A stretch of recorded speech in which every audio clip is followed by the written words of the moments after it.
Hello लोगोफोर बोरै लिनार JD YouTube चेनेलाव नोंथांमोनखौ बरायहरनाय थाबाय। अखा बिराद अखा हागासिनो ना अखा एकदमबारे ओंखारनो हाया न'निफ्राय सानब्रै सानबा जाबाय रेगुलार कन्टिनिउ अखा भिडिअफोरखौनो बानायनो हायि जालांबाय। मा जाबावनांगौ जाखो गोदाव सोरावथारसै। अब्लाबो होसाबबायबाय। नोंथांमोना आंनि भिडिअखौ नायोब्ला अननानै साबस्क्राइब खालामना हो।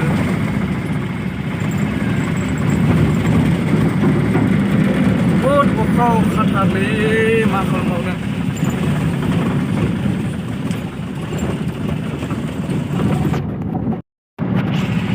दाबो नै ओरैबायदि गोसोम अखाया नै हाबावसिगोनलाय बिराद फाग्ला।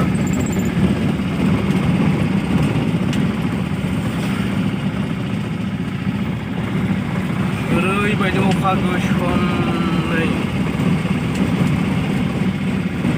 नायजाखाया आरोना अखा हाबाय। सानब्रै जाबाय रेगुलार अखायानो गेलेगासिनो। दाबो फ्रि गेलेबावबाय। दा बावै 10 मिनिटसो नागारदोंमोन आरो फैफिनलायबाय। साला अखा बबेनिफ्राय गोलैबाय थाखो। नांगौ समावथ' अखाया फैखाया। गोसोम खादा